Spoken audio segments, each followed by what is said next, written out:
Bonjour à tous, on se retrouve aujourd'hui pour le tuto Dog Start. Donc, je vais essayer de vous apprendre le Dog Start pour des personnes qui n'ont jamais pratiqué le foil, quel que soit le support. Donc, on se retrouve sur mon ponton. Alors tout d'abord, je préfère prévenir, c'est un sport qui est relativement difficile. Ça paraît facile visuellement, mais c'est très difficile techniquement. Donc là, on est sur un ponton assez long, il doit faire une bonne cinquantaine de mètres de longueur. Ce que je conseille, c'est un ponton à radeau, donc creux en dessous. Le fait que le ponton soit creux, ça va vous permettre en fait de courir tout en laissant la front wing du foil glisser en dessous le ponton. Donc moi, je vais vous apprendre petit à petit. D'abord, le premier conseil que je peux vous donner, c'est de comprendre comment marche un foil. Donc, vous allez mettre la planche dans l'eau et on va essayer de comprendre comment ça marche. Donc, quand on prend un peu de vitesse, on peut voir que le foil commence à glisser. On a une certaine résistance. Si j'enlève du poids à l'avant du foil, hop, la planche monte vers le haut. Okay. On va faire la même chose dans l'autre sens. Hop, là j'avance, le foil est en pression. J'enlève le poids sur la jambe arrière et là le foil plante du nez. Donc voilà. Donc déjà ça c'est les bases pour comprendre comment fonctionne votre foil. À quoi ça va vous servir? Tout simplement au début, quand vous allez courir, si la planche plante dans l'eau, c'est que vous avez mis trop de poids en avant. Au contraire, si la planche monte vers le haut, c'est que vous avez trop de poids sur l'arrière. Donc ensuite, la prochaine étape, ça peut faire peur au début. Donc moi, ce que je conseille aux débutants pour se rassurer, c'est de faire un départ simplement en se poussant du ponton. Donc on va venir se pousser du ponton avec les mains bien en avant sur la planche et se laisser glisser sur le ventre pour avoir les toutes premières sensations de glisse. Donc vraiment pour appréhender le sport et ne pas avoir peur. Hop, on tient bien sa planche sur le devant. Une petite... Donc ça, je conseille de le faire 2-3 fois. Ça suffit, histoire de comprendre. Une fois qu'on s'est poussé sur le ventre 2-3 fois et qu'on a compris à peu près comment fonctionnait notre engin, on va commencer à prendre de la vitesse en marchant vite ou courant sur le ponton. Donc, la course, on met les mains, une main sur le tail à l'arrière et une main à plat. Après, on n'est pas obligé exactement de faire comme ça, chacun sa technique. Au niveau de la prise en main de la planche, faites comme vous le sentez. Moi, ce que je vais vous apprendre là, c'est ma technique. Il y a plein d'autres techniques, voilà, c'est mes conseils, comment j'ai appris, comment j'ai appréhendé l'engin. Donc voilà. Donc, vous venez courir, main à plat, je cours. Là, je sens que j'ai assez de vitesse. Une fois que j'ai assez de vitesse, je vais venir sauter sur la planche. Donc moi, je connais comment fonctionne mon engin.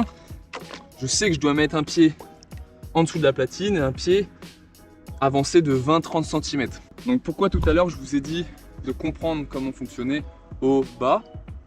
Parce qu'en fait, les premiers départs, quand vous allez sauter, vous allez ou planter du nez ou monter du nez.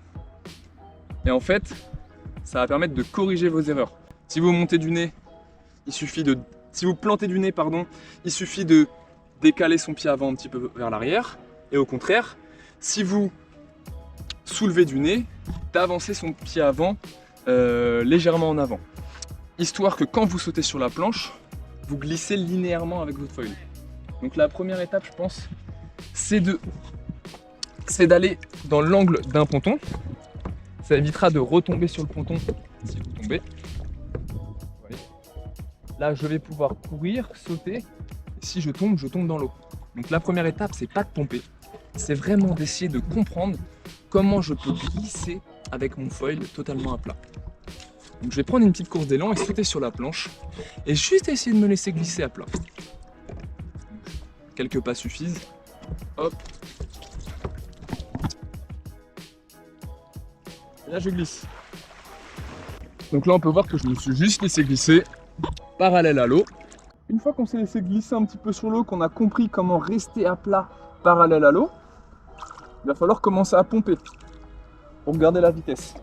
Donc la technique elle est très simple, on vient d'abord appuyer sur la jambe avant, puis la jambe arrière. Donc ça donne ça. J'appuie, jambe avant, jambe arrière. Et je relève. Jambe avant, jambe arrière. Et je relève. On le verra mieux sur l'eau. Au niveau de la cadence, Pareil, vous n'allez pas trouver la bonne cadence tout de suite. Plusieurs essais. On va faire un petit départ. On va pomper. Allez, c'est parti, je concentre. Et là, hop, je pompe. Jambe avant, arrière. Jambe avant, arrière. Tac, tac. Avant, arrière. Ensuite, on se redresse. Comme des petits squats, sauf qu'on pompe pas les deux jambes en même temps. Avant, arrière.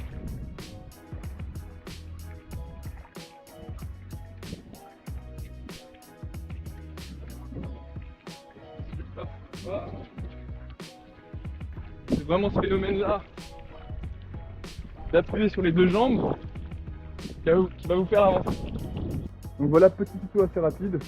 Je vais vraiment expliquer les bases pour apprendre la pratique. Il vous faudra évidemment plusieurs essais entre chaque étape, notamment la dernière étape du pumping qui peut être assez longue. Si vous avez déjà pratiqué le foil, ça se peut qu'en 1, 2, 3 sessions, vous commencez à faire vos premiers 100 mètres. Pour toutes les personnes qui n'ont jamais pratiqué le foil, là il vous faudra peut-être 5, 10 sessions avant de faire vos premiers 10, 50, 100 mètres, on va dire. Ça dépend des personnes, ça dépend de la condition physique, ça dépend de plein de paramètres, si vous êtes en forme, si vous allez régulièrement. Ce qui est très important, c'est la régularité. Essayez d'y aller quand vous vous y mettez, si vous y allez presque tous les jours. Ça permet d'avoir une espèce de mémorisation des gestes et de reproduire ça d'une journée à l'autre, tout en se reposant un petit peu la nuit. Donc voilà, si vous pouvez tous les jours, au début c'est top. Si vous avez la moindre question, n'hésitez pas, posez-la dans les commentaires, je vous répondrai avec plaisir. J'espère que ce petit tuto vous aura été utile, et on se dit à bientôt. Merci.